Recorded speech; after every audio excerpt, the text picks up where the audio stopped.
ஒரு சிறந்த நண்பன் ஒரு நூலகத்திற்கு சமம் என்பது போல நண்பனுக்கு நண்பன் வி.கே. சுந்தர் அவர்களை வாழ்த்துமாறு அன்புடன் அழைக்கிறோம்.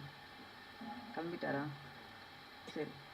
நிறைவாக நாம் பேச அழைப்பது, அருமை உடை தென்று அசாவாமை வேண்டும், பெருமை முயற்சி தரும் என்கிறார் வள்ளுவர். ஒரு செயலை செய்ய முடியாது என்று துவண்டு போகாமல் தொடர்ந்து முயற்சித்தால் அதற்கான வலிமையை பெற முடியும் என்பது குறள். அப்படி ஒரு வலிமையோடு வந்து நிற்கிறார். ஆபீஸ் பாய் தொடங்கி நூலாசிரியர் வரை இவரின் பயணங்கள் எண்ணற்ற கனவுகளை தாண்டியது. 30 வருடங்கள் புத்தகங்கள் மட்டுமே ஒரு மனிதனை மாபெரும் மனிதனாக இப்போது மாற்றியுள்ளது. ஒத்தை ரூபாய்க்கு கணக்கு பார்க்கும் சமூகத்தில் 9 சென்ட் தன் நிலத்தை நூலகத்திற்கு வழங்கிய மாண்பு இவரின் மனிதம். எழுத்துக்கு இறப்பில்லை, எழுத்துக்கு எழுத்தாளரும் இறப்பதில்லை. அடுத்த தலைமுறைக்கு நானிலம் ஒரு விதையாக இருக்கும். நம்பிக்கையோடு வாழ்த்துக்களோடு கனவை நனவாக்கிய நானிலம் இதழின் ஆசிரியர் இசக்கி அவர்களை உங்கள் முன் பேச அழைக்கிறோம்.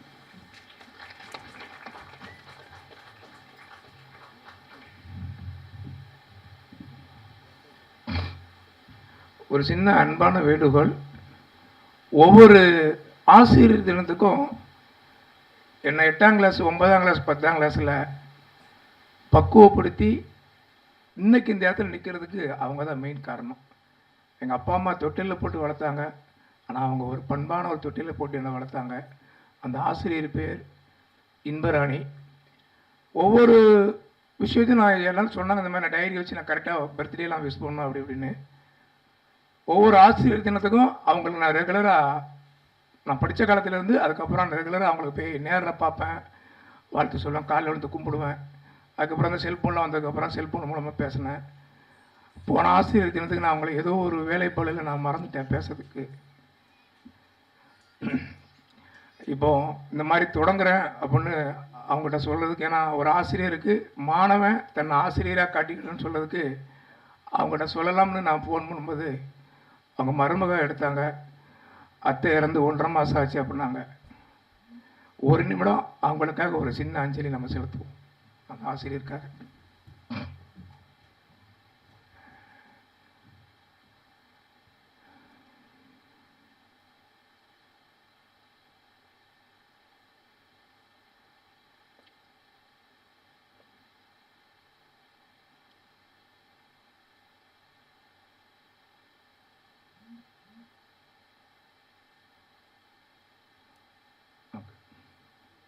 ரொம்ப நன்றி. அப்புறம் எங்கள் அப்பா அம்மா, அண்ணன் குடும்பங்கள் எல்லாரும் என்னை வளர்த்து ஆளாக்குனாங்க ஒரு பொண்ணுமுள்ள மனிதனா. அதே தொடர்ச்சியாக ஏதோ ஒரு விதத்தில் நான் சென்னைக்கு வந்தேன். விஜயன் சார், ஜான் சார், மது சார், டைரக்டர் மது சார், இவங்கெல்லாம் என்னை செதுக்கி வச்சுக்கிட்டு வந்துக்கிட்டு இருக்கிறாங்க. பர்டிகுலராக இப்போ சமீபத்தில் பார்க்கணும்னா ஜான் சார்கிட்ட வந்து ஒரு பணி செய்யறதுக்கு வாய்ப்புக்கு 10 வருஷமாக நான் ஏங்கியிருப்பேன்.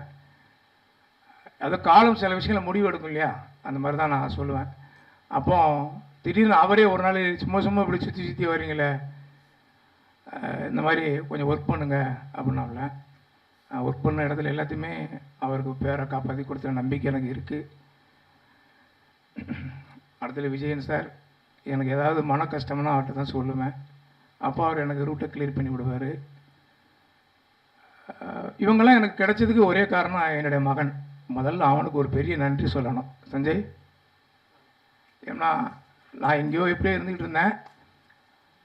இன்றைக்கி இவ்வளோ பெரிய ஒரு ஸ்டேஜ் இந்த அரங்கத்தில் நான் பேசுகிறதுக்கு காரணம் அவன் தான்.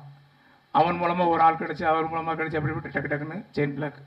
அதுமாதிரி என் மகள் திவ்யா, அவன் மூலமாக ஒரு அதை கல்வி சம்மந்தப்பட்ட விஷயங்கள் அவளுக்கு கிடைச்ச அருமையான மாப்பிள்ளை. நான் இப்போ கூட மாப்பிள்ளைன்னு கூட கூப்பிட மாட்டேன், வாடா போனது பேசுவேன். சின்ன குழந்தைங்க அவனை நான் தூக்கி வளர்ந்த பிள்ளை. அதுக்கப்புறம் என் மனைவி ஒரு மாதத்துக்கு முன்னாடி ஒரு பிரபல திரைப்பட நடிகை கிட்ட பேசிக்கிட்டு இருக்கும்போது ஒரு கதை கேட்டாங்க, ஒரு லவ் ஸ்டோரி கதையை. லவ் ஸ்டோரி கதை கேட்டு முடிச்சோன்னா 2 கிளைமேக்ஸ் அவர் சொன்னார். நான் அதை சொல்ல மாட்டேன், பயந்துடுறாங்க. அப்போ சொல்லும்போது அப்போ அது லவ் ஸ்டோரி, அது ரொம்ப இன்வால்மெண்ட்டோட கேட்டுச்சு. கிளைமேக்ஸ் இப்படி செல்லாம் இப்படி செல்லாங்க. அப்போ அசைக்கு சார் எப்படி சார் அப்படின்னாப்புல. ஏதோ ஒரு விதத்தில் ஒரு கருத்து நான் பதிவிட்டேன். என்ன கல்யாணம் பண்ணதுனால தான் என் மனைவி என் கூட சேர்ந்து கஷ்டப்படுதா போலக்குன்ட்டு பல சந்தர்ப்பத்தில் ஃபீல் பண்ணியிருக்கேன். இன்னைக்கு அதை சரி பண்ணிட்டேன். சரி, நார்மலுக்கு வரேன். எல்லாரும் வந்திருக்கீங்க. முதல் வணக்கம். செதுக்கியவர்களை சொல்லிட்டேன். Vijayan sir, John sir, Paris madam, Mahalakshmi தங்கச்சி சார், சிங்கப்பூர் சார், எல்லாரும் வந்திருக்கீங்க. யாராவது பேர் விருப்பப்பட்டிருந்தா மன்னிச்சிடுங்க. இந்த இந்த கம்ப்யூட்டர் உலகத்தில் இப்படி செல்ஃபோன் பயன்படுத்துகிற காலகட்டத்தில் புத்தகம் வாழ்ந்து கொண்டு தான் இருக்கிறது. அது ஒன்றும் வீழ்ந்து விடவில்லை. சில கரையான்கள் மாதிரி செல்ஃபோன்கள் அதை அரிச்சிக்கிட்டு இருந்தாலும் அப்பப்போ தூசி தட்டி நம்ம சரி பண்ணிக்கிடுறோம். அதை கண்கூட நம்ம பார்க்குறோம். புத்தக கண்காட்சி நடக்கும்போது நம்ம பார்க்க தான் செய்கிறோம். புத்தகங்கள் விற்பனையை பார்க்க தான் செய்கிறோம். அதை சரியாக நம்ம ஒரு பயணிச்சா நல்லா இருக்கும். நான் எங்கள் அப்பாவுக்கு அப்புறம் நான் என்னை யாரும், என் மகனை தவிர வேறு யாரும் என்னை கையேந்தி என்னை பிடிக்கிறது இல்லை. அப்படி ஆனால் அதுக்கு அடுத்து என் குடும்பத்துக்கு அப்புறம் என்னை தாங்கி பிடிக்கிறது புத்தகங்கள் மட்டும்தான். என் கையில் புத்தகம் இல்லாமல் நான் எங்கேயும் நான் ட்ராவல் பண்ணவே மாட்டேன். திருநெல்வேலியிலே சொல்லுவாங்க, நீதிபதிகளே சொல்லுவாங்க, புத்தக பூச்சி வந்துட்டாரியா அப்படிம்பாங்க. என் கூட வந்து காலத்தில் சொல்லுவாங்க, என்ன புத்தக பூச்சியும் கூட்டு வந்துட்டீங்களா அப்படிம்பாங்க. நீதிபதியே, சில நீதிபதிகள் பழக்கத்தில் அந்த மாதிரி கையில் எப்பயும் ஒரு புக்கு வச்சுருப்பேன். அப்போ அவங்க ஏதாவது ஃபேமிலி பிரச்சனை அது இது சொல்லும்போது அந்த புக்கை கையில் கொடுப்பேன். குமுதமோ, ஆனந்த விகடனோ, பாக்கியாவோ, இது ஏதோ ஒரு புக்கை கையில் கொடுப்பேன். இதை கையில் பிடிச்சிக்கிட்டு போயிட்டே இருங்க சார், உங்கள் பிரச்சனை வராது அப்படிம்பேன். மறுநாள் சொல்லி வச்ச மாதிரி வருவார். நான் போனவொன்னே அந்த புக்கை படித்தேன், ஆனந்த விகடன் படித்தேன், குமுதம் படித்தேன், பாக்கியா படித்தேன், அது எனக்கு ஒரு மாறி இருக்குது அப்படிம்பாங்க. மற்றவங்களை மாற்றுவதற்கு என்ன தேவை பெரிய மருந்துன்னா அது புத்தகம் மட்டும்தான் நீங்கள் கொடுத்து உதவலாம். அது ஒரு சிறப்பான மருந்து. சில நேரங்களில் சில விஷயங்கள் நம்ம படிக்கும்போது நமக்கு ஏதோ ஒன்று தோணும். எனக்கு நிறைய தோணும். ஒரு 20 லட்சம் கண்டென்ட், இதில் அநேகமாக ஒரு 25 கண்டென்ட் தான் இருக்குன்னு நினைக்கிறேன். ஒரு 20 லட்சம் கண்டென்ட் இந்த மாதிரி வச்சுருக்கிறேன். இந்த புக்கு, மீதி புக்கு ஞாயிற்றுக்கிழமைக்கு என் கைக்கு மொத்தமாக வரும். 2000 புக்கு ஆர்டர் கொடுத்துருக்குறேன். இந்த விநாயகர் சதுர்த்தி அதுன்னு சொல்லி ஒரு நெருக்கடியான நிதி நெருக்கடி வர அந்த சமயத்தில் எனக்கு கொஞ்சம் நெருக்கடி ஆச்சு. அதை நான் சிறப்பாக செஞ்சிட்டோம். இந்த சிறப்பாக செய்கிறதுக்கு நடிகர் வெற்றியும் ஒரு காரணம். அவர் படப்பிடிப்பில் இருக்கிறதுனால அங்கே வர முடியலை. அவருக்கும் ஒரு ஓங்கி ஒரு கை தட்டிக்கிட்டு, அவருக்கும் அவர் சார்ந்த குழுவுக்கும் நிறைய பேருடைய உதவியில் தான் அந்த இடத்த நான் நிற்கிறேன். கவிதா மேடம் உட்பட. ஏன்னா ஜான் சார்ட்ட எப்படி நான் ஒரு பழக்கம் கிடைக்காது, பழக்கம் இருந்துச்சு, எங்கேயா போய் விஷ் பண்ணுவேன், அப்புறம் சடன்னு கார் போயிடும். அதுக்கப்புறம் திடீர்னு ஃபோன் பண்ணுவேன், அவர் பொண்ணு பிறந்த நாளுக்கு கேட்டா, ஆறா இவன் வேறு பஞ்சாயத்து இழுத்து விடுதான், சும்மா போகிற நேரத்தில் இவன் வேறு அப்படின்னு டக்குன்னு ஃபோனை கட் பண்ணிடுவேன். இந்த ஃபோனை கட் பண்ணுற பழக்கத்தை என்னை மண்டியில் குட்டி ஒழுங்காயிருங்கன்னு சொல்லி சில விஷயங்கள் எனக்கு அவரை கற்றுக் கொடுத்துருக்காரு. நிறைய விஷயங்கள் உங்கள்கிட்ட நான் ஆசிரியராக கற்றுருக்கிறேன். அதே மாதிரி பவானி மேடம் அம்மா, எங்கள் அம்மாவுக்கு அப்புறம் அவங்கள பார்க்கும்போது எனக்கு அம்மாவோட ஒரு இது கிடச்சிது.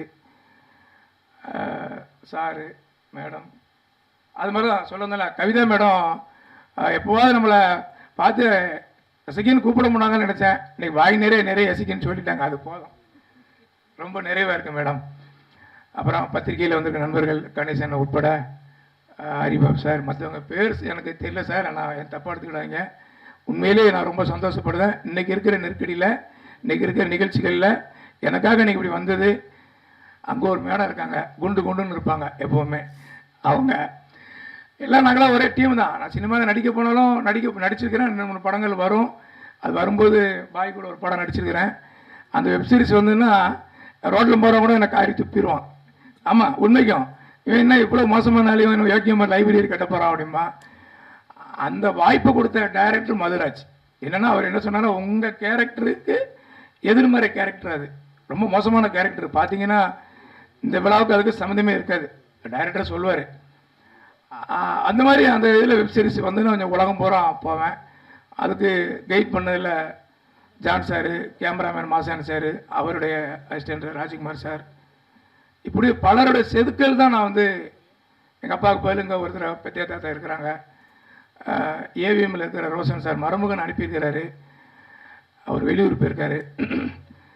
இன்னும் நிறைய சொல்ல போகலாம், நிறைய பேர் நான் சொல்ல மறந்துருக்கலாம். ஒரு 10,000 பேராவது என்னை செதுக்கியிருப்பாங்க வாழ்க்கையில். ஏதோ ஒரு பழக்கம் இருக்கும், அந்த பழக்கத்தை உனக்கு வேண்டாம் விடுன்னு சொன்னால் நான் விட்டுருவேன்.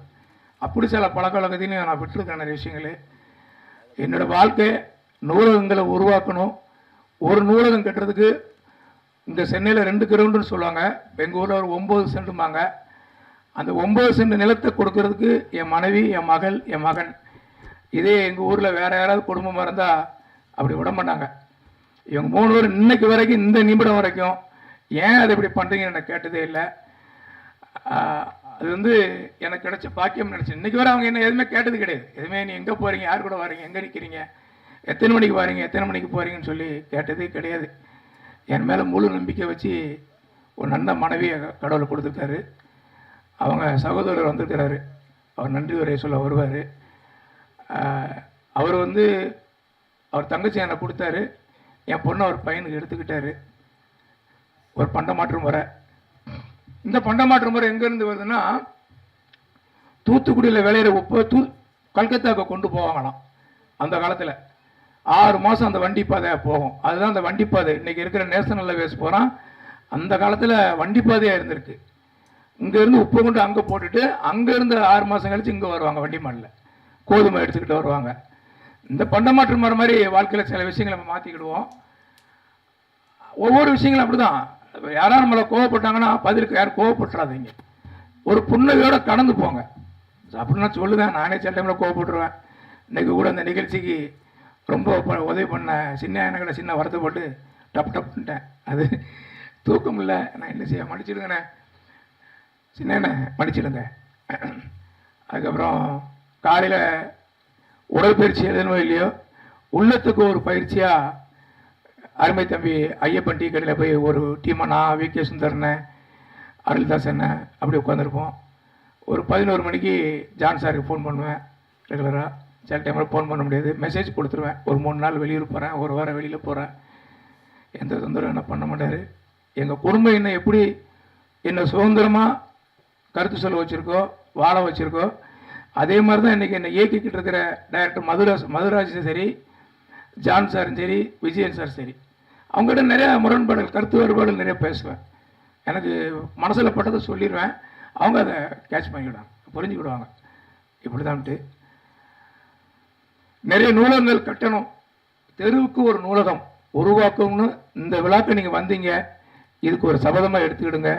தெருவுக்கு நூலகம் நீங்கள் கட்டினீங்கன்னா நீங்கள் வாழ்ந்ததுக்கான வரலாறு உங்களுக்கு தானாக உருவாகும். ஒவ்வொருத்தரும் வந்தாங்க வாழ்ந்தாங்க போனாங்கன்னுட்டு இல்லாமல் ஒரு நூலகம் கட்டுங்க. நான் என் சார்பாக ஒரு 1000 புக்கு நான் தருவேன். அதை வந்து நான் உறுதிப்படுத்துகிறேன். அதுக்கான வேலையை நிறைய பண்ணிக்கிட்டு இருக்கிறேன். அதுக்காகவே நான் இப்போ தனியாக வீடு எடுத்து, ஃபேமிலி தனி வீடு, எனக்கு தனி வீடு எடுத்து அதுக்கான வேலைக்கு நிறைய நைட் அண்ட் டே பண்ணிக்கிட்டு இருக்கிறேன். நிறைய புத்தகங்களை சேகரிச்சுட்டு இருக்கிறேன். பவானி மேடம் ரொம்ப நன்றி, மகாலட்சுமி மேடம், சிங்கப்பூர் அண்ணன் மேடம், யாருக்கு நன்றி சொல்லணுங்கிறது இல்லை, ஆனால் எல்லாருக்கும் நான் நன்றி சொல்லுவேன். குறிப்பிட்ட ஆளாக நான் இப்போ ஜாயாளுக்கா சிறந்த நண்பர் வந்திருக்கிறாரு. உறவினர்கள், எங்கள் அண்ணன் பையன், அண்ணன் பொண்ணுலாம் வந்திருக்கிறாங்க, அக்கா வந்திருக்காப்புல, சார் வந்திருக்காப்புல. ரொம்ப நன்றி, ரொம்ப நன்றி, ரொம்ப நன்றி. அனைத்திலும் கொண்டு செல்பவர், அன்பை பொழிவதிலும் அயராது உழைப்பதிலும் பெரும் உதாரணம் இவர். அழைக்கிறோம் இதே கனி எஸ் விஜயன் சார் அவர்களை.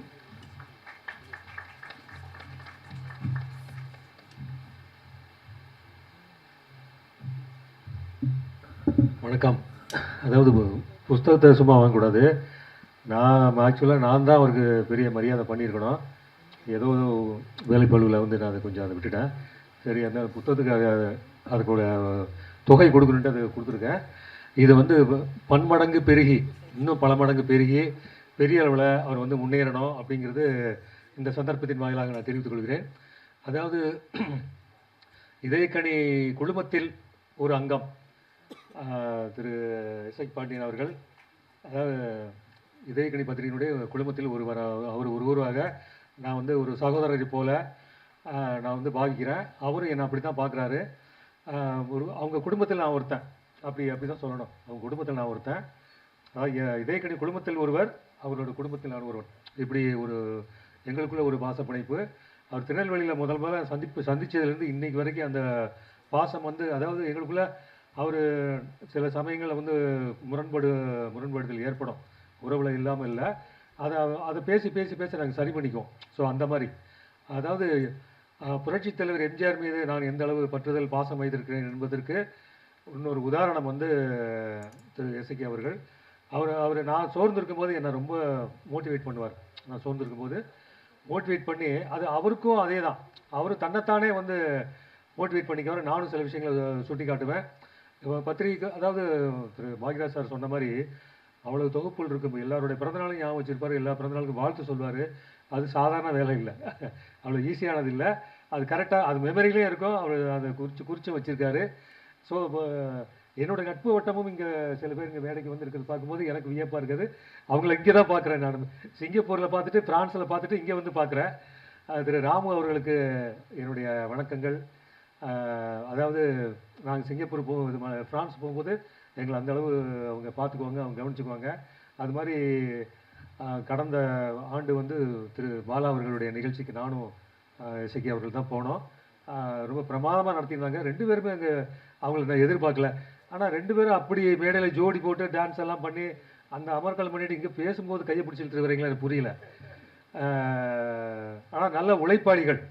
அந்த உழைப்பாளிகளை ஒன்று திரட்டிய ஒரு பெருமை வந்து திரு இசக்கி அவர்களுக்கு உண்டு.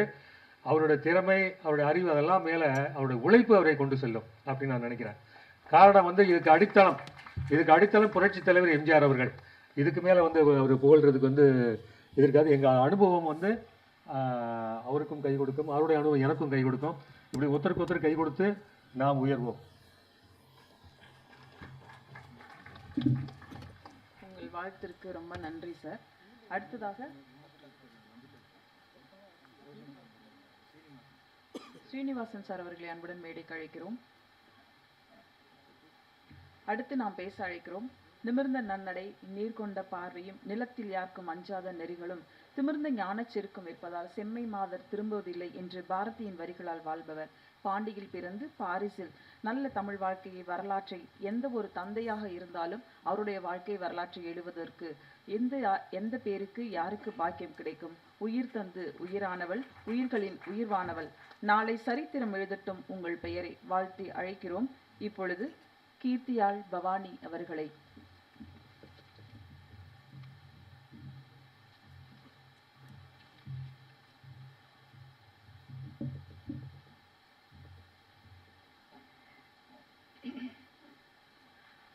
உலகம் யாவையும் தாமுல வாக்களும் நிலை பெறுத்தலும் நீங்களும் நீங்களா, அழகிலா விளையாட்டு உடையார் அவர் யாரவர், அன்னவர் அலைவர் சரண் நாங்களே.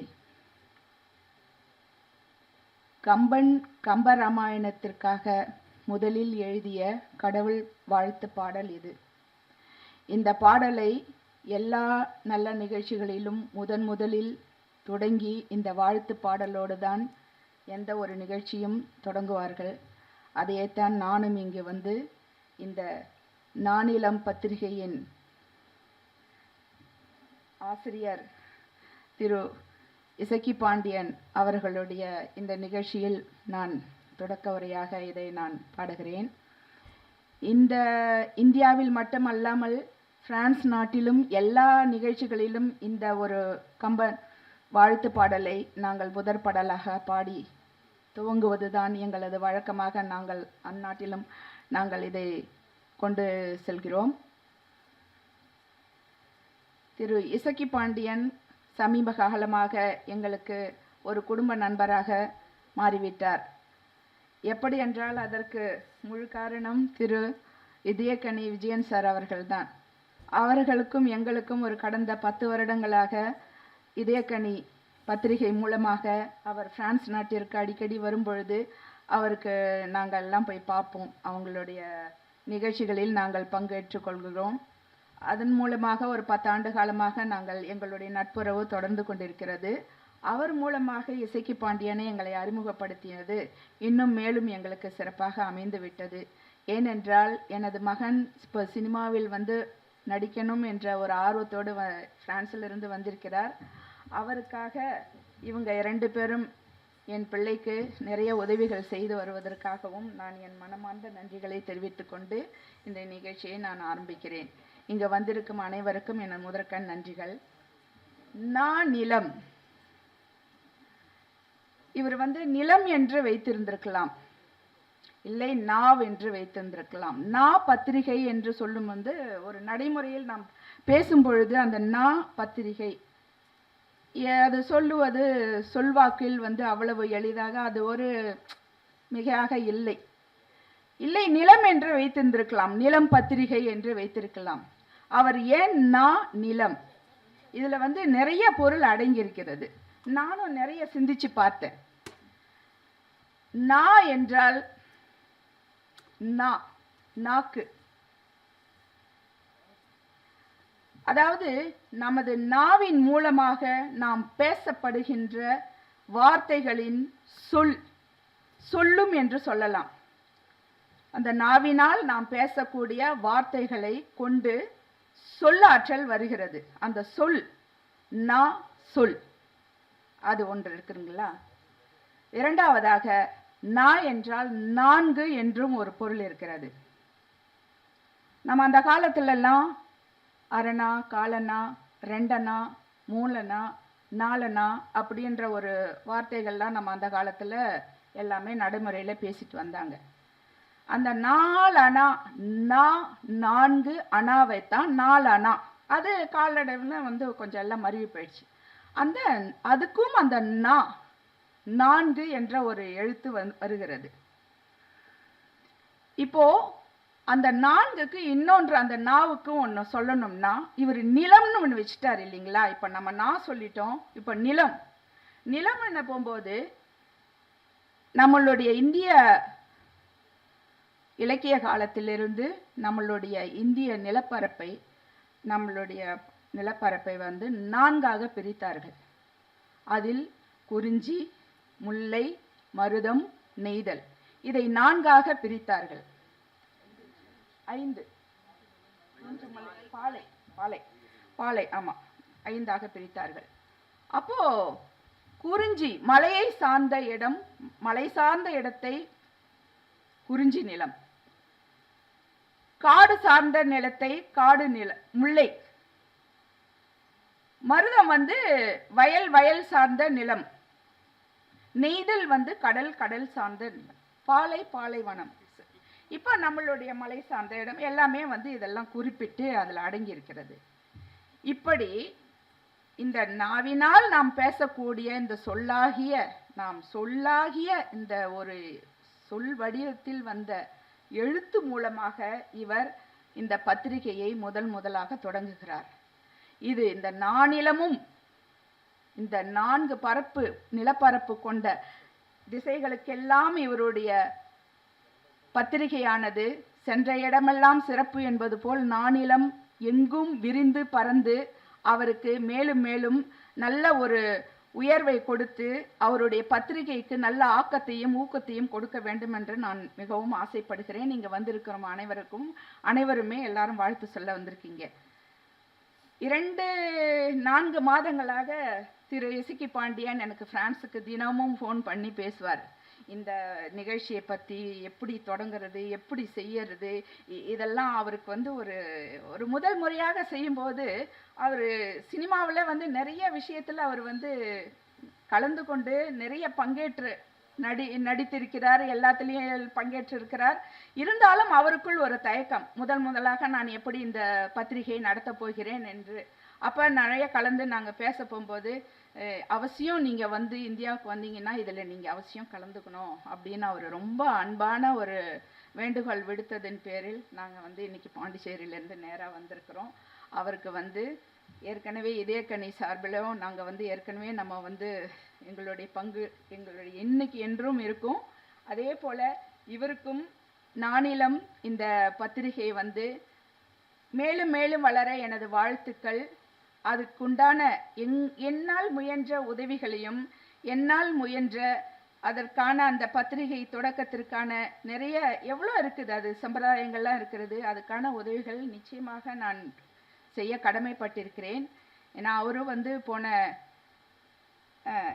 இது இதெல்லாம் இருக்க, இந்த நூல் என்பது எவ்வளவு முக்கியமான ஒரு விஷயம். நமது அப்துல் கலாம் அவர்கள் இளைஞர்களுக்கு நிறைய சொல்லியிருக்கிறார். கல்வி பற்றி ரொம்ப பேசியிருக்கிறார். இளைஞர்களே கனவு காணுங்கள், நிறைய கல்வி கற்றுக்கொள்ளுங்கள், நிறைய நீங்கள் விஞ்ஞான வளர்ச்சியிலையும் சரி எல்லா சமுதாயத்தில் நீங்கள் எப்படியெல்லாம் வாழ வேண்டும் என்று அவர் நிறைய சொல்லாதது இல்லை, நீங்கள் எல்லாம் தெரிஞ்சிருக்கோம். அவருடைய கனவு என்னன்னா, நிறைய நூலகங்கள் அவர் ரொம்ப விரும்பினார். எல்லா இடத்துலையும் எல்லா ஊர்களிலும் பிள்ளைகள் நூலகத்தில் போய் நூல்கள் எல்லாம் படிக்க வேண்டும், அதில் படித்து எல்லாவற்றையும் எல்லா அனுபவங்களையும் அவங்க தெரிஞ்சு கொள்ளணும்னு சொல்லிட்டு அவர் ரொம்ப ஆசைப்பட்டார். ஆனால் இந்த காலத்தில் அது யாருமே அதை செய்யறதில்லை. பிள்ளைங்க எல்லாரும் படிப்பை விட கையில் இருக்கும் கைபேசியைத்தான் மிகவும் விரும்புகிறார்கள், படிக்கிறார்கள், அதிலே முழுநேர செலவிடுகிறார்கள். ஆனால் இப்பொழுது நானும் இந்த ஒரு நிகழ்ச்சியில் நான் சொல்கிறேன், தயவு செய்து நூல்களை புறக்கணிக்காதீர்கள்.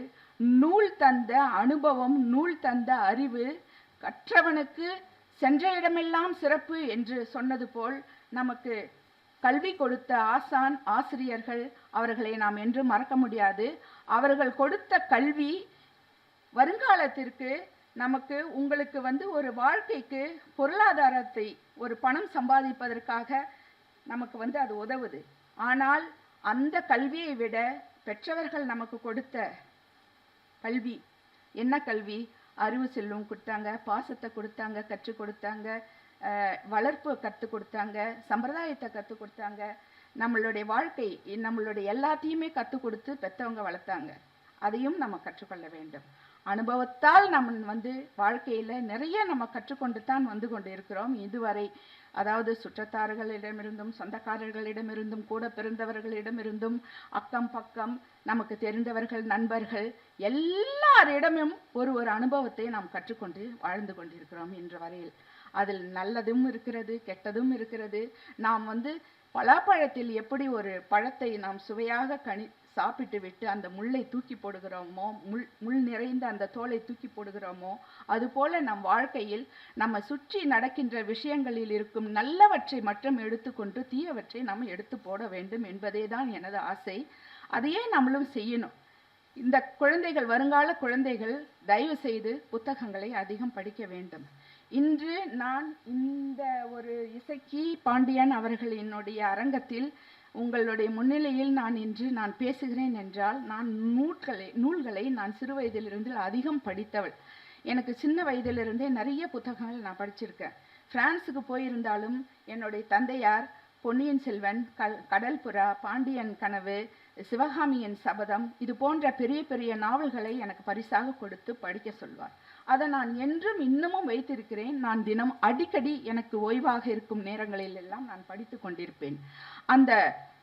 அதுக்கப்புறம் நம்ம பெரியவங்களா ஆக போகும்போது நிறைய எல்லாருடைய நாவலையும் நான் படித்திருக்கிறேன். ராஜேஷ்குமார் சார், சாண்டில், அவங்க லேனா தமிழ்வாணன் அவர்களுடைய நாவல்கள், அனுராதா ரமணன், அப்புறம் சுஜாதா அவர்கள் எல்லாம் இன்னும் எனக்கு இப்போ ஞாபகம் இல்லை. இதெல்லாம் நான் சிறு வயதில் நிறைய படித்தேன்.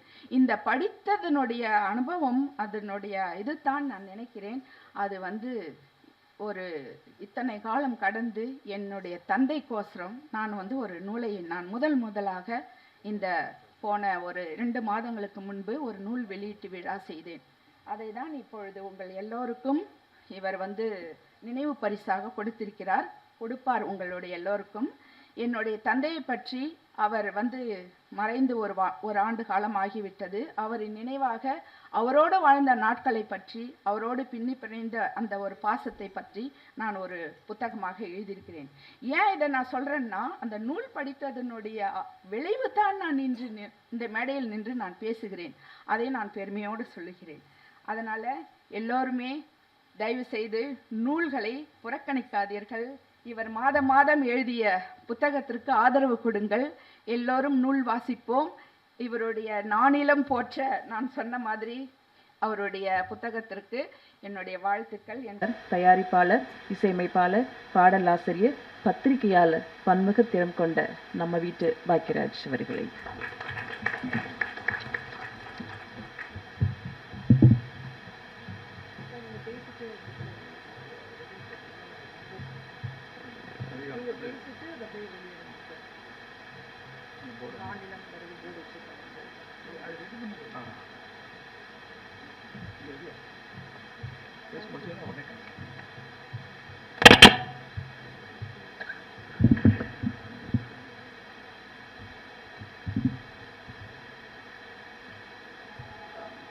வந்திருக்கிற நண்பர்கள் எல்லாத்துக்கும் என்னுடைய பணிவான வணக்கம்.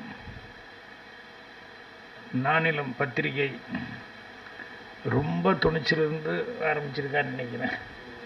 ஏன்னா பத்திரிகை இந்த காலத்தில் பத்திரிக்கை படிக்கிற பழக்கங்கிறது வந்து இப்போ வர்ற ஜென்ரேஷனுக்கு வந்து மாறிக்கிட்டே இருக்குது. எல்லாருமே கையில் செல்ஃபோன் வச்சுக்கிட்டு அதுலேயே டக்கு டக்கு டக்குன்னு காலையில் என் வீட்லேயே கூட நான் பார்க்குறேன். ஒரு பேப்பர் படிக்கிற பழக்கம் நான் பூர்ணிமா ஏதாவது இங்கிலீஷ் பேப்பர், நான் தமிழ் பேப்பர் போட்டுக்கிட்டு இருப்போம். வேறு வீட்டில் இருக்கிறவங்கெல்லாம் அவங்கவுங்க கையில் செல்ஃபோன் வச்சுட்டு அதில் தான் பார்த்துக்கிட்டு இருக்காங்க. அப்படி போயிட்டுருக்கு. ஸோ இந்த மாதிரி சூழலில் வந்து இசக்கி அவர்கள் ரொம்ப தைரியமாக இந்த நானிலம் பத்திரிகை ஆரம்பிச்சிருக்காரு அப்படின்னு சொன்னோம்னா அது ஒரு பாராட்டப்பட வேண்டிய ஒரு சமாச்சாரம். அநேகமாக விஜயன் அவர்கள்லாம் வந்து அவருக்கு உறுதுணையாக இருந்து ஊக்கம் கொடுத்துருப்பாருன்னு நினைக்கிறேன். ஸோ அவர் நிறைய அனுபவங்களை வந்து ஆரம்பத்திலேருந்து இசைக்கு வந்து சினிமா துறை சேர்ந்த எல்லாத்துக்கிட்டையும் பத்திரிகை துறை சேர்ந்த எல்லாத்துக்கிட்டையும் நிறைய விஷயங்களை வந்து அவர் சேகரித்து வச்சுக்கிட்டே இருக்கார். அப்பப்போ பேசும்போது அவர்கிட்ட அந்த கலெக்ஷனாக பார்த்தீங்கன்னா நிறைய விஷயங்கள் வச்சுருப்பார். ஏதாவது ஒன்றுக்கு ரெஃபரன்ஸுனால் உடனே டக்குன்னு எடுத்து வந்துடுவார். அந்த பழக்கம் அப்படிங்கிறது வந்து அவருக்கு ஆரம்பத்துலேருந்தே நான் அவர்கிட்ட பழகிற நாள்லேருந்தே நான் பார்த்துட்ருக்கேன். அந்த மாதிரி ரெஃபரன்ஸ் காமிச்சு எனக்கு தெரிஞ்சு எனக்கு ஜிபிஎஸ் ஒரு பழைய ரைட்டர் ஒருத்தர் இருந்தார். எனக்கெல்லாம் குருன்னு சொல்லலாம் அவரை. அவர் தான் ஏதாவது ஒரு டிஸ்கஷனில் ஏதாவது ஒரு சீன் சொன்னோம்னா அதை ரொம்ப நல்லா இருக்குதுன்னு சொல்லிட்டு உடனே அடுத்த நாள் வந்து ஃப்ரெஞ்சில் ஏதோ ஒரு நாவல் அதில் வந்து அதை இங்கிலீஷில் டிரான்ஸ்லேட் பண்ணியிருப்பாங்க. அந்த பேஜ் எடுத்துகிட்டு வந்து என்கிட்ட படித்து காமிப்பேன். நேற்று நீ சொன்னீங்களே அந்த சீனு உள்ளடக்கம் அதுதான், பொருள்கள் வந்து மாறி இருக்குது. மற்றபடி நீங்கள் சொன்ன சீன் நேற்று நான் ரொம்ப அப்ரிஷியேட் பண்ணது காரணம் இது ஏற்கனவே வந்து அந்த இது ஜனங்களால் பாராட்டு பெற்றிருக்கு அப்படின்னு சொல்லி எப்போ சீன் சொன்னாலும் ஏதாவது ஒரு கதையினுடைய கருவு சொன்னாலும் அதுக்கு உடனே ஒரு ரெஃபரன்ஸ் வந்து கொடுப்பார் அவர். அந்த அளவுக்கு வந்து அவர் நல்ல ஒரு படைப்பாளி மட்டுமல்ல, பெரிய ரைட்டர். ஸ்க்ரீன் பிளேயில் முன்னாலெல்லாம் அவர்கிட்ட சொல்லுவாங்க. அந்த படைப்பாளியோட படிப்பாளியும் கூட அந்த மாதிரி ஒரு ரெஃபரன்ஸுங்கிறது எப்பவுமே சொல்லுவார்.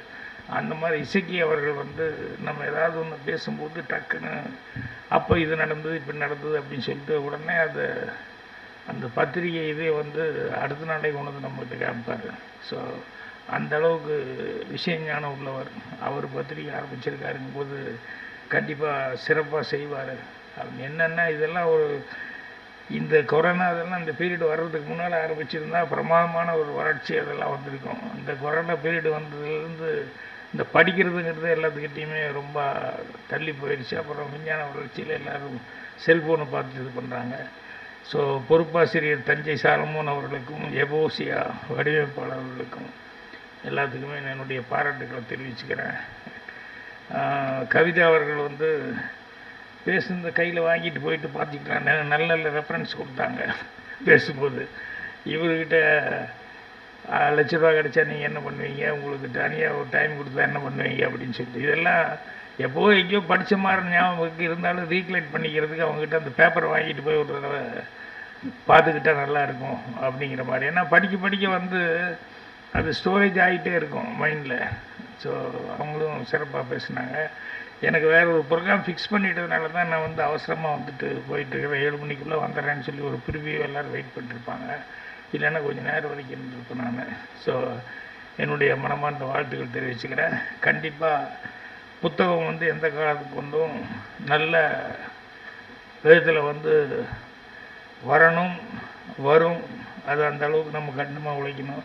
நான் புத்தகம் ஆரம்பித்தப்போ கலைஞர் அவர்கிட்ட போய் ஏதாவது அட்வைஸ் சொல்கிறீங்களா அப்படின்னு சொல்லி கேட்கும்போது அட்வைஸ்ன்னு சொல்ல மாட்டேன், ஆலோசனைன்னு வேணால் சொல்கிறேன் அப்படின்னு சொல்லிட்டு வார இதழ் எந்த காரணம் கொண்டும் அந்த சொன்ன டேட்டில் வந்துடணும் ஒழிய அது மிஸ்ஸே ஆகக்கூடாது, அதுதான் முதல் சக்ஸஸ்ஸு, அதுதான் ரொம்ப முக்கியம் அப்படின்னு சொன்னார். அந்த மாதிரி வந்து நீங்கள் மாத இதழ் அப்படின்னு சொல்லும்போது அந்த மாத இதழை வந்து கரெக்டாக கொண்டு வந்துட்டோம்னு சொன்னோம்னா, ஏன்னா அது அப்படி பழக்கமாகி போச்சுன்னா அந்த டேட்டுக்காக எல்லோரும் படிக்கிற வாசகர்கள் வந்து வெயிட் பண்ணிருப்பாங்க. அதை கீப் பண்ணணும் அப்படின்னு சொல்லி கேட்டுக்கினேன். மற்றபடி உங்களுக்கே புஸ்தகம் நடத்துறதுக்கு நான் முதல்ல சொன்ன மாதிரி விஜயமா நாட்கள் எல்லாம் இருக்காங்க, எல்லாருமே உங்களுக்கு உறுதுணையாக இருப்பாங்க. எல்லாத்துக்கும் என்னுடைய மனமார்ந்த நன்றியை தெரிவிச்சுக்கிறேன். மீண்டும் ஒரு முறை வணக்கத்தை தெரிவித்து வாழ்த்துக்களை தெரிவிச்சுக்கிறேன். நன்றி, வணக்கம். நீங்கள் வந்ததே ரொம்ப சிறப்பு தான் சார். இப்போது நானிலம் புத்தக வெளியீடு பாக்கியராஜ் சார் அவர்கள் வெளியிட சிறப்பு விருந்தினர்கள் பெற்றுக்கொள்வார்கள்.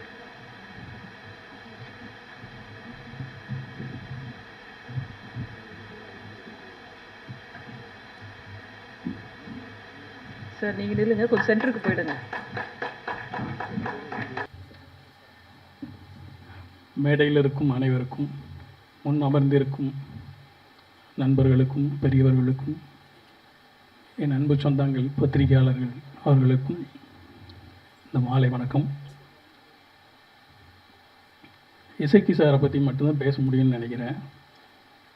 சும்மா ஏதாவது உட்காந்து பேசிகிட்டு இருப்போம், அதை செய்யலாம் இதை செய்யலாம்,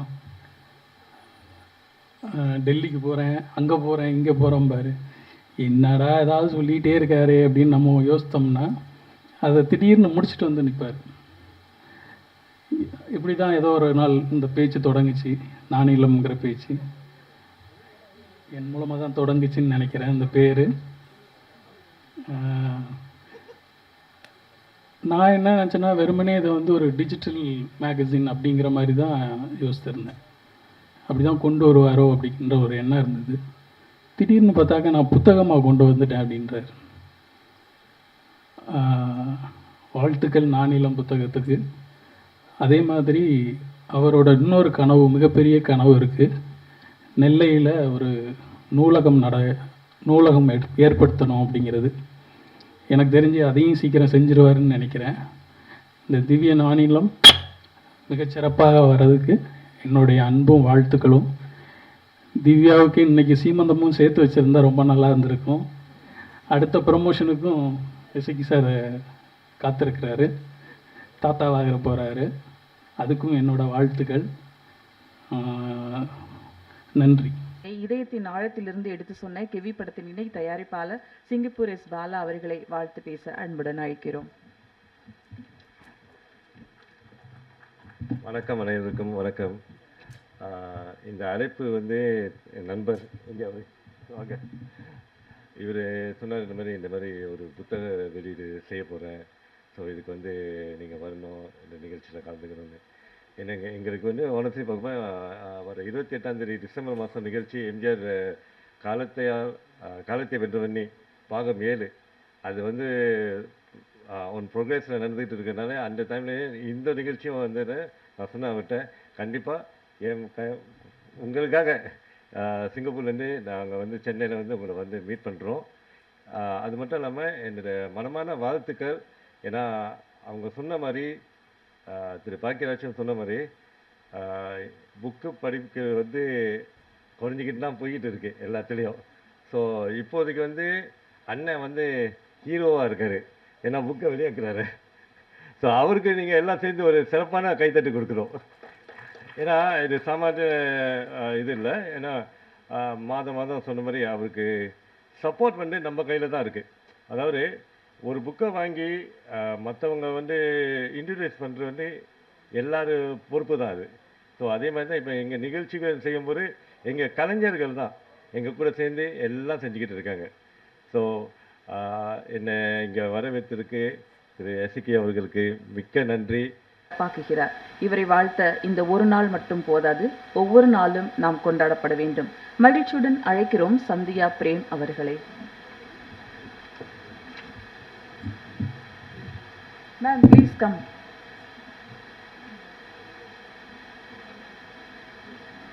வாங்க, அவங்க அப்புறம் வருவாங்க, நீங்க மட்டும் வாங்க. இந்த தூரம் வந்துட்டு இங்க வருது. நீங்கள் என்ன வேணால் சொல்லலாம். நீங்கள் வெளிநாட்டிலேருந்து வந்திருக்கீங்க, ஸோ இந்த நிகழ்ச்சியில் கலந்துருக்கீங்க, ஒரு புக்கு ரிலீஸ் பண்ணியிருக்காங்க. வாட்ஸ் யுவர் எக்ஸ்பீரியன்ஸ், அதை சொல்லுங்கள். அனைவருக்கும் வணக்கம். என் பேர் சந்தியா பிரேமா, எஸ்பியோட ஒய்ஃபு.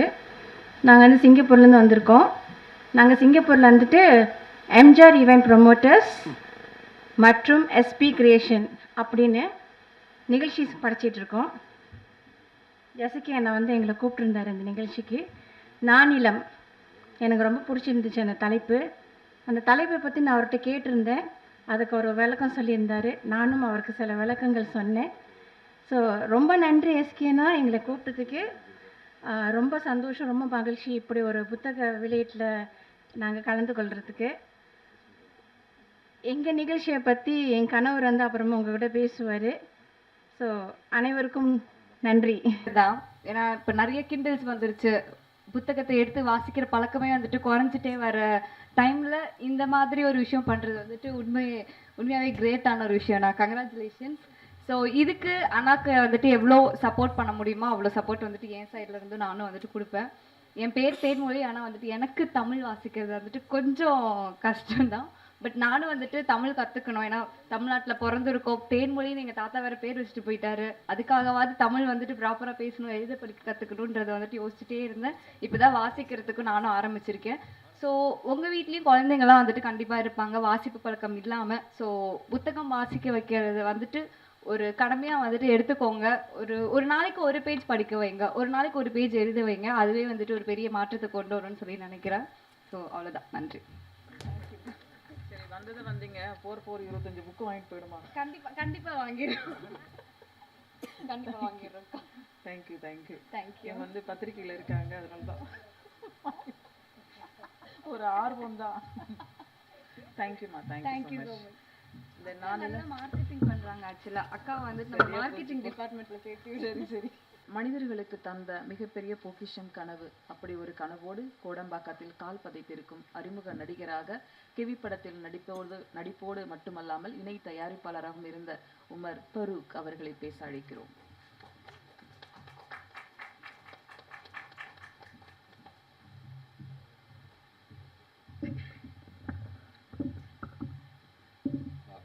இறைவனுக்கு நன்றி, இயற்கைக்கு நன்றி, இங்கே வருகை தந்திருக்கும் அனைவருக்கும் நன்றி, மற்றும் மேடையில் அமர்ந்திருக்கும் அனைவருக்கும் நன்றி, பத்திரிகையாளர் நண்பர்களுக்கும் நன்றி.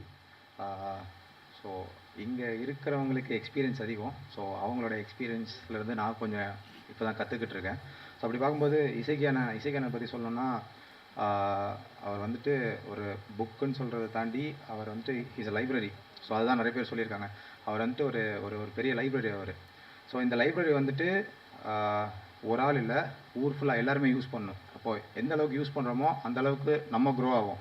ஸோ அந்த மாதிரி எல்லாருமே அவர் கொடுத்துருக்குற புக்ஸாக இருக்கட்டும், அவர் கொடுக்குற தாட்ஸாக இருக்கட்டும், அவரோட ஐடியாலஜிஸாக இருக்கட்டும், ஸோ அது எல்லாமே பார்த்திங்கன்னா நம்மளை வந்துட்டு நெக்ஸ்ட் ஸ்டெப்புக்கு கொண்டு போகிறதுக்கு ஒரு ஹெல்ப்ஃபுல்லாக இருக்கும். ஸோ இசைக்கான எனக்கு எப்படி பழக்கம்னு சொல்லி பார்த்தீங்கன்னா, நாங்கள் ஒரு ஷூட் ஒன்று போயிருந்தோம், லைக் ஒரு வெப் சீரிஸ் ஷூட்டுக்காக போயிருந்தோம். ஸோ அங்கே தான் பழக்கம். ஸோ அதுக்கு பிள்ளையார் சொல்லிப்பட்டது வந்துட்டு நம்ம ஜான் அண்ணா தான். ஸோ அதுக்கு நான் ஜான் அண்ணாக்கு நன்றி சொல்லிக்கிறேன். ஸோ ஜான் அண்ணா மூலமாக தான் எனக்கு பல பேர் தெரியும். ஸோ ஜான் அண்ணாக்கு அதுக்கு நன்றி. அண்ட் இசைக்கு அண்ணா அப்படி சொல்லி எடுத்துக்கிட்டோன்னா, ஹீஸ் அ ஜெம். எப்படி சொல்லணும்னா, he's a mentor, he's GeM. அவரை பற்றி நிறைய சொல்லலாம். பட் அவரோட புக்குன்னு சொல்லி வரும்போது நாட் ஒன்லி இங்கே தமிழ்நாட்டில் மட்டும் இல்லாமல், ஸோ இது வந்துட்டு எல்லா இடத்துலையும் போய் ரீச் ஆகணும், உலகத்தில் இருக்க அனைத்து தமிழ் மக்களுக்கும் போய் ரீச் ஆகணும். ஆனால் இது தமிழில் இருக்கிறது ஒரு ப்ளஸ்ஸாக இருக்கும்போது அது ஒரு இங்கிலீஷ்லேயும் சேர்த்து கொடுத்தீங்கன்னா, ஸோ வெளியே இருக்கவங்களுக்கும் ரொம்ப யூஸ்ஃபுல்லாக இருக்கும். ஏன்னா அவர்கிட்ட இருக்கிற கண்டென்ட் அந்த மாதிரி. ஸோ அவரோட நாலேஜ் ரொம்ப அதிகம். ஸோ அந்த கண்டென்ட் எல்லாத்துக்குமே போய் சேரணும். ஸோ என்ன மாதிரி நீடி பர்சன்ஸ் நிறைய பேர் இருப்பாங்க. எனக்கு பெருசாக நிறைய விஷயங்கள் தெரியாது, நான் கற்றுக்கிட்டு இருக்கேன். ஸோ அப்படி கற்றுக்கிட்டு இருக்கும்போது ஜான் அண்ணா மாதிரி, நம்ம இசைக்கு அண்ணா மாதிரி, விஜயன் சார் மாதிரி, பாக்கியராஜ் சார் மாதிரி, ஸோ இவங்க எழுதின புத்தகங்கள், இல்லை அவங்க பேசுகிற வாக்கியங்கள், ஸோ அவங்க சொல்லிக் கொடுக்குற விஷயங்கள், இதெல்லாம் படித்து தான் நாங்கள் கற்றுக்கிட்டு அப்கமிங் டேஸில் வந்துக்கிட்டு இருக்கோம். ஸோ இந்த மாதிரி விஷயங்கள் நிறைய வந்துட்டு இசைக்கு அண்ணன் வந்துட்டு நிறைய இங்கிலீஷ்லேயும் கொடுக்கணும், தமிழ்லேயும் கொடுக்கணும், அதே மாதிரி எல்லா இடத்துலையும் போய் ரீச் பண்ணணும்னு சொல்லி வேண்டிக்கிறேன். அண்ட் இசைக்கு அண்ணா வந்துட்டு என்கிட்ட அடிக்கடி பேசும்போது சொல்லிட்டு இருப்பாரு, இந்த இதில் ஆரம்பிக்கிறது மட்டும் என்னோட ஆசை கிடையாது, என் ஊரில் வந்துட்டு எனக்கு லைப்ரரி வைக்கணும் அப்படின்னு சொல்லிட்டு இருந்தார். அதே மாதிரி ஒரு தடவை பேசும்போது என்ன சொல்லிட்டு இருந்தாரு, விவேக் சார் இருக்கும்போது வந்து சொல்லியிருந்தாரு, அந்த நூலகத்துக்கு உங்களுக்கு என்ன உதவி தேவையோ நான் கண்டிப்பாக பண்ணுறேன் அப்படின்னு சொல்லியிருந்தாரு. So but hard luck Vivek sir இப்போ இல்லை. பட் இந்த மேடையில் நான் ஒரு வார்த்தை கொடுக்குறேன், கண்டிப்பாக இசைக்கன் அந்த நூலகத்துக்கு என்ன வேலையை ஆரம்பிக்கிறாங்களோ அதில் கண்டிப்பாக என்னோட ஒரு பங்கு இருக்கும். அந்த திருநெல்வேலியில் மட்டும் இல்லை, திருநெல்வேலி தாண்டி நிறைய இடத்துல வந்துட்டு இசைக்கன் நூலகம் ஆரம்பிக்கணும். அந்த எல்லா நூலகத்துலேயும் என்னோட பங்கு ஒன்று இருக்கும் அப்படிங்கிறத நான் இங்கே தெரிவிச்சுக்கிறேன். நன்றி, வணக்கம். புக்கு 100 புஸ்தகத்துக்கு வந்து நான் வாங்கிக்கிறேன். வந்த உடனே எனக்கு கொண்டு வந்து கொடுத்துருங்க, அதுக்குள்ள தொகை நான் கொடுத்துட்றேன். இது மாதிரி நண்பர்கள் வந்து ஊக்கப்படுத்தணும்னு நான் கேட்டுக்கிறேன். அப்புறம் இன்னொரு விஷயம், இந்த மேடையில் ஒரு முக்கியமான விஷயம் வந்து எப்படி மிஸ் ஆனதுன்னு தெரியல. எனக்கு யோசிச்சுக்கிட்டு தான் ஏதோ ஒரு மிஸ் ஆகுதுன்னு பார்த்தா எசக்கி அதை மிஸ் பண்ணியிருக்காரு. தாய், அதாவது இந்த உலகின் மிகப்பெரிய ஒரு விலை மதிப்பில்லாத ஒரு பொக்கிஷம் வந்து தாய். அந்த தாயை 100 வயசு வரைக்கும் அவர் பார்த்துட்ருக்காரு.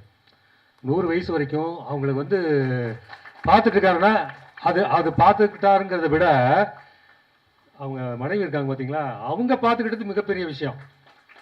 இதுக்காக நான் வந்து உங்கள் 2 பேருக்கு நான் வணக்கம் சொல்கிறேன்.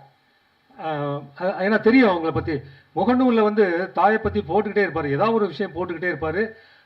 அந்த உணர்வு உங்களை வாழ வைக்கும், அந்த உணர்வு உங்களை உயர்த்தும். அது நீங்கள் இன்னும் மேலே மேலே வருவே. இது இவரை மாதிரி எல்லாரும் இருக்கணும். தாயை வந்து கடைசி வரைக்கும் வீட்டில் வச்சு பார்த்து கொடுங்க. அதை பார்த்துக்கிறத தவிர வந்து நான் பெரிய கடமை நமக்கு இல்லவே கிடையாது. நீங்கள் எவ்வளோ உயரத்தில் இருந்தாலும், எவ்வளோ சம்பாதிச்சாலும், எவ்வளோ புகழடைஞ்சாலும் அதை தாண்டி ஒன்றுமே இல்லை, தாயை தாண்டி. ஸோ அந்த விஷயத்தில் எனக்கு வந்து நான் என் தாயை நான் எப்படி பார்த்துக்கிட்டேன்னு என்னை அறிஞ்சவங்களுக்கு தெரியும். அந்த வகையில் வந்து நாங்கள் 2 பேருக்கும் மறுபடியும் நான் வணக்கம் சொல்லிக்கிறேன். அந்தளவு மிக சிறப்பானவர்கள் இந்த 2 பேருமே. நன்றி.